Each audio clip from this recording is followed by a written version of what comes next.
హరే కృష్ణ. ఈరోజు మనం దేవతా లోకంలో దేవతలకు కూడా లేని ఒక great opportunity only human beings మాత్రమే ఉంది. అది ఏంటి అని తెలుసుకుందాం. సో దట్ దాన్ని మనం యూజ్ చేసుకుంటున్నామో మిస్‌యూజ్ చేసుకుంటున్నామో తెలుస్తుంది. Welcome to part 2 of Bhagavatam series. Last వీడియోలో మనం పరీక్షిత్‌కి తక్షకుడు అనే ఒక స్నేక్ కరవబోతుంది ఇంకో 1 వీక్‌లో. సో దట్ ఆయన మరణించబోతున్నాడు అనే విషయం తెలుసుకున్నాం. బట్ యాక్చువల్లీ పరీక్షిత్‌కి చాలా గొప్ప భగవత్ శక్తి ఉందండి. తను తలుచుకుంటే ఆ తక్షకుడిని భస్మం చేసేయగలడు. ఆ శాపాన్ని తిప్పికొట్టేయగలడు. బట్ ఏంటంటే ఆచార్యులు చెప్తారు ఈ కంప్లీట్ ఇన్సిడెంట్ అంతా కూడా లోక కళ్యాణం కోసం జరిగింది అని. మరి ఏంటి అంత యూజ్ ఉంది ఇది జరగడం వల్ల? పరీక్షిత్ మరణించాడు అంతే కదా! అనంటే ఎలాగైతే అర్జునుడి విషాదం మనకి భగవద్గీత తెచ్చిపెట్టిందో, అలాగే ఈ పరీక్షిత్ యొక్క ఈ ఇన్సిడెంట్ మనకి భాగవతాన్ని ఎంటైర్ వరల్డ్ అంతా స్ప్రెడ్ అయ్యేలాగా చేసింది. సుఖదేవ గోస్వామి కేవలం అక్కడ ఆ ఒక్క ప్లేస్‌లో చెప్పారు. మరి ఎలా ఎంటైర్ వరల్డ్ అంతా ఇది స్ప్రెడ్ అయింది అనంటే, అక్కడికి విచ్చేసినటువంటి లిజనర్స్‌లో సూత గోస్వామి అనేటువంటి ఒక గొప్ప మహాముని ఉన్నారు. ఆయన ఏం చేశారంటే, దీని తర్వాత అతని యొక్క శిష్యుడు సౌనకాది మహామునులు చాలామంది వీళ్ళందరికీ కూడా చెప్పడం జరిగింది. వీళ్ళందరూ కూడా ఎంటైర్ వరల్డ్ అంతా భాగవతాన్ని స్ప్రెడ్ చేయడం జరిగింది.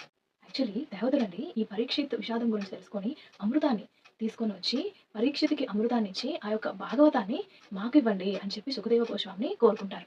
బట్ ఆ ప్లాన్ వర్కౌట్ అవ్వకపోవడం వల్ల ఈ దేవతలు కూడా దేవ ఋషులు, రాజ ఋషులు, బ్రహ్మ ఋషులు ఈ పరీక్షిత్ అందరితో పాటు అక్కడే కూర్చొని మొత్తం భాగవతాన్ని వినడం జరుగుతుంది. ఎలా అంటే 7 కంప్లీట్ డేస్, 7 నైట్స్ ఒక చిన్న పాజ్, డీవియేషన్ ఏమీ లేకుండా కంటిన్యూయస్‌గా జరిగిందండి.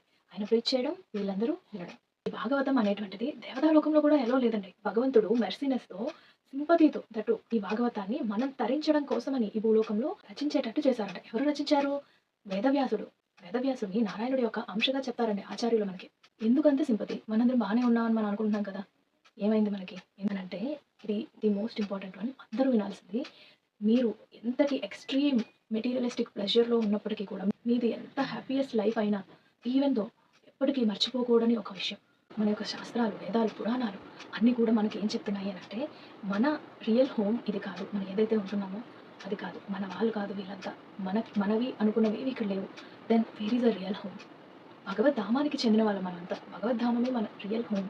అక్కడి నుంచి మన యొక్క సెల్ఫ్ డిజైర్స్ వల్ల మనం భగవంతుడికి వెరీ సూన్ మేము తిరిగి వచ్చేస్తాం అని ప్రామిస్ చేసి ఈ భూలోకానికి వచ్చిన వాళ్ళు. భగవంతుడు తన యొక్క మెర్సీతో మనమంతా కూడా ఇక్కడ ఎన్ని ప్రాబ్లమ్స్ ఫేస్ చేస్తూ బాధపడుతున్నాము అని మన కోసం ఈ భాగవతం ద్వారా అయినా సరే మన యొక్క రియల్ హోమ్ ఏది, మనం ఎక్కడికి వెళ్తే హ్యాపీగా ఉండగలం అనే విషయాలు తెలుసుకుంటామని చెప్పి భూలోకానికి మాత్రమే ఈ యొక్క భాగవతాన్ని అందించడం జరిగింది. While coming to the Bhagavatam, Parikshit మహారాజు 7 డేస్ 7 నైట్స్ కంటిన్యూస్‌గా ఈ భాగవతాన్ని వినడం జరిగింది. కురుక్షేత్ర యుద్ధం జరుగుతున్నప్పుడు ఈ పరీక్షిత్ తన యొక్క తల్లి గర్భంలో ఉంటాడండి. అప్పుడు అశ్వత్థామ ఆమె మీద బ్రహ్మాస్త్రాన్ని ప్రయోగిస్తాడు. అప్పుడు భగవంతుడు సాక్షాత్తు గర్భంలోకి ప్రవేశించి తన యొక్క ఆరాని ఆ చైల్డ్ చుట్టూ అలా ఫార్మ్ చేసి ఆ పరీక్షిత్‌ని కాపాడతాడు. అలా తల్లి యొక్క గర్భంలోనే భగవంతుడిని దర్శనం చేసుకున్న పరీక్షిత్తు ఇప్పుడు ఈ లైఫ్ లాస్ట్ బ్రీతప్పుడు కూడా భగవంతుడినే స్మరిస్తూ, భగవంతుడి గురించి వింటూ, ఆ భగవంతుడు నామ జపాన్ని చేస్తూ మోక్షాన్ని పొందుతాడు. తిరిగి ఆయన బ్యాక్ టు గాడ్ హెడ్ భగవంతుడి యొక్క ధామానికి చేరుకుంటాడు. శాస్త్రాలు చెప్తున్నాయి 84 లాక్స్ జీవరాశులు ఉంటాయంట. ఈ పిల్లి, కుక్క, పాము ఎక్సెట్రా ఎక్సెట్రా ఇవన్నీ లైఫ్ టైమ్స్ అయిపోయిన తర్వాతనే మనిషి జన్మ వస్తుంది. So that it is most precious one. ఎందుకు అనంటే ఓన్లీ హ్యూమన్ లైఫ్‌లో మాత్రమే బుద్ధిని ప్రసాదించాడు. సో దట్ మనం మళ్ళీ మన పర్పస్ ఏంటి, లైఫ్ గోల్ ఏంటి, డెస్టినేషన్ ఏంటి, మన రియల్ హోమ్ ఎక్కడ, భగవంతుడితో మనకు ఉన్నటువంటి ఆ రిలేషన్ ఎటువంటిది, మనం ఎక్కడి నుంచి వచ్చాం, ఎక్కడికి తిరిగి వెళ్ళాలి, ఇదంతా కూడా తెలుసుకునే ఛాన్స్ ఓన్లీ హ్యూమన్ లైఫ్‌లోనే ఉన్నది. మీకు అనిపించొచ్చు, సరే మళ్ళీ మళ్ళీ పుడితే ఏమైంది? ఈ భూలోకంలో ఉంటే ఏమైంది? ఇక్కడ మేమందరం బానే ఉన్నాం కదా అని అనిపిస్తుంది. శాస్త్రం భూలోకం గురించి ఏం చెప్తుంది అనంటే దుఃఖాలయం అశాశ్వతం. ఈ భూలోకం దుఃఖాలకు నిలయం. ఎప్పటి వరకు ఆ దుఃఖాలు అశాశ్వతం, నెవర్ ఎండింగ్. మేబీ ఒక చిన్న పాజ్ ఉండొచ్చు అప్పుడప్పుడు. ఏదో మంచి హ్యాపీయెస్ట్ మూమెంట్స్ జరుగుతున్నట్టు అనిపించొచ్చు. బట్ అవి పర్మనెంటా? మళ్ళీ అగైన్ ఏవో ఒక ఛాలెంజెస్, ప్రాబ్లమ్స్ ఇవి ఇంకా నెవర్ ఎండింగ్ సైక్లిక్ ప్రాసెస్‌లో జరుగుతూనే ఉంటుంది. జస్ట్ మీ మనస్సాక్షిని మీరు అడగండి. మనం నిజంగా హ్యాపీగా ఉంటున్నామా? ఈ లైఫ్ అంత హ్యాపీయెస్ట్‌గా ఉందా? మరి ఆ భగవద్ధామానికి చేరుకుంటే అక్కడ హ్యాపీగా ఉంటుందా అనంటే, శాస్త్రంలో గోలోక బృందావన వర్ణన అని ఉంటుంది. అది వింటే అసలు ఇప్పుడే అక్కడికి వెళ్ళిపోవాలనిపిస్తుంది. ఇక్కడ no more suffering, no more pain. ఎంతవరకు? ఇన్ఫినిటీ. ఇన్ఫినిటీ. అసలు మనకి 84 లాక్స్ లైఫ్ టైమ్స్ తర్వాత హ్యూమన్ లైఫ్ వచ్చిందే మనం ఇయన్నీ తెలుసుకొని again back to Godhead భగవద్ధామానికి మళ్ళీ చేరుకోవడానికి.